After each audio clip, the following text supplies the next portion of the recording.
Good Monday morning. We're getting this week started, and we're starting, it's dark outside, and we're starting the week with a 2-mile easy. This is another part of this journey that I've been on that I wanted to share with you, is the health side. And we're going to share a little bit more about my testimony, but first, let's go run. Lock in, chat.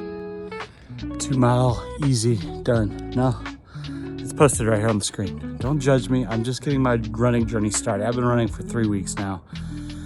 And it's tough. I'm a bigger guy. I'm down to 240 and 65 pounds down. I've been kind of hanging right there at 240 because I've been doing a lot of strength training and then running in the last 3 weeks. So I'm losing inches. But yeah, 2.04 miles. And I feel good. I've been waking up every morning at 5 and just getting my workout in before I go to work. It's Christmas break. I'm not gonna eat that bad this week, but I am gonna chow down on some tamales. Anyway, I wanna share my testimony. The second part. Let me get cleaned up and get to the office. I wanna share part 2 with you. Stay tuned. Okay, we're at the shop, but where do I want to go? Oh, by the way, if you're not following us on Whatnot, we do a golf Whatnot show, and it's absolutely insane. Usually twice a week, sometimes once a week, but we do go live on Whatnot and auction off a ton of golf gear, and like all these orders going out today. Yeah, go follow us on Whatnot. The link's in the description. Anyway, where were we? Let me tell you part 2 of my testimony. And just hold on. Here we go. Okay, so what started at 5 years old and continued for 30 years of my life. But there was something else that happened at the age of 5. And you know, the exposure to pornography was detrimental. It was detrimental. I'll put it like that. But there was something else that happened at the age of 5, and it's a part of my story, but it's hard to talk about. Let me, again, with the camera angle, let me fix the camera. 1 second. There we go. I think that's better. So here, at the age of 5, I was sexually molested, and by a close family member, and that abuse lasted until somewhere around age 11, and that stacked with the exposure to pornography, it changed my mind. And not in the sense of the way you would think when I say that statement. It changed the little fabric of my mind, the neural pathways of my mind. It made me view things in a way that, again, a child should not view things. So let me say it like this, and let me know if this makes sense. Sex was introduced to me in a very perverted way at the age of 5, and it literally set the course for how I viewed sex for the next 30 years of my life. And so from the age of 5, being exposed and then also being sexually molested until about age 11, it literally wired my brain to view sex as just that, a perverted, messed up thing. And so as I got into my teen years, the addiction to pornography just exploded, and the hiding it exploded. And so there was no real good way to talk about it. It was always swept under the rug. I was always afraid to tell my parents or tell a trusted adult what happened to me. I didn't feel safe. And that's the big thing that a child needs, is to feel safe. Not only safe physically, but safe in their emotions and safe in the things that they're feeling on the inside and the things that they're thinking in their mind. You know, I used to pray this prayer. I can remember at a young age praying this prayer. God, if you won't take this from me, if you won't take the addiction, if you won't take the thoughts, then would you just take me from this life? Would you take my life? And that was a prayer I prayed. And I became very frustrated as the years went on, because I was like, even God won't answer that prayer. The prayer that I want God to take my life if he won't take the addiction from me. Thankfully, I sit here at 37 years old, very thankful that he didn't answer that prayer in the way that I wanted it answered.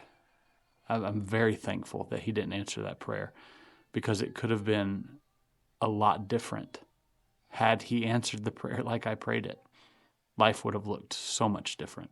And here's the thing. The abuse didn't just happen to me at 5 years old. It followed me quietly for years.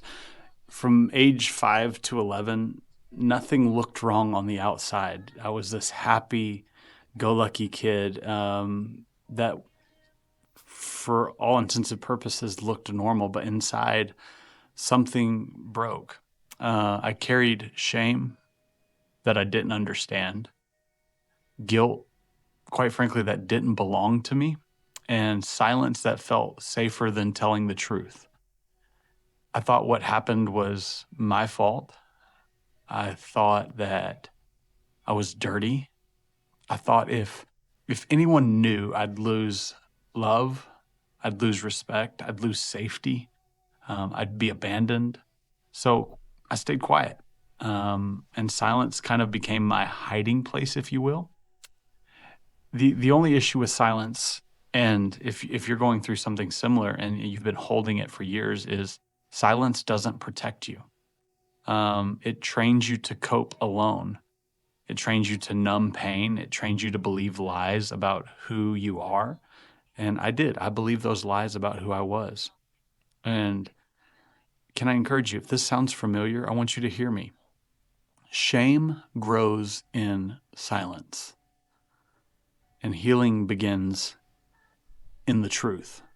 What happened to me, that's not who I am. What happened to you, that's not who you are.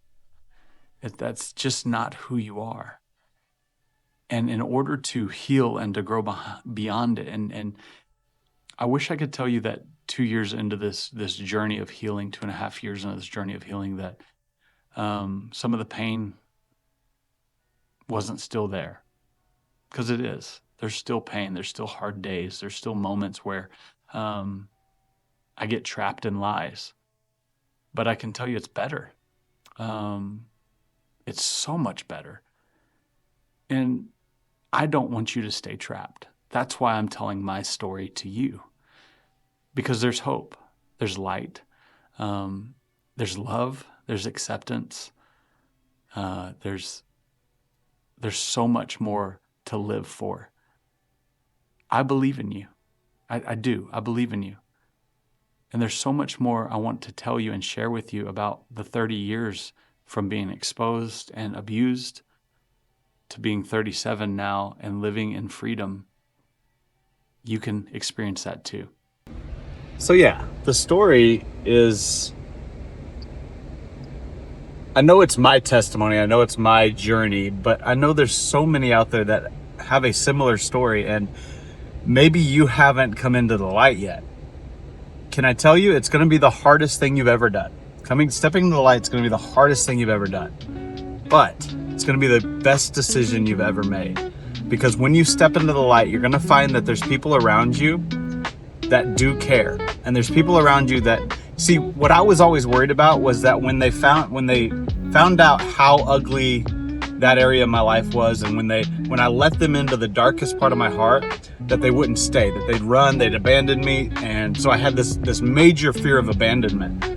But what I found was when I let them into that dark part of my heart, people stayed. People loved me, people cared about me, and they made it a point to let me know that they weren't going to abandon me. And there were moments where I still felt that way. There was moments where I still felt like they'd leave and they'd abandon me and I'd be rejected. But they didn't. They stayed. They didn't leave. They were very intentional about letting me know that they were there. And so it's going to be the hardest thing you've ever done to come into the light, but it's going to be the best decision you ever made. And so over the next few weeks, I'm going to share about the story of what it looked like through my teenage years and my young adult life, and what I thought would fix it and what did not fix it. And I'm excited to share that with you. I love you guys. I love you. I care about you. We're going to make it together.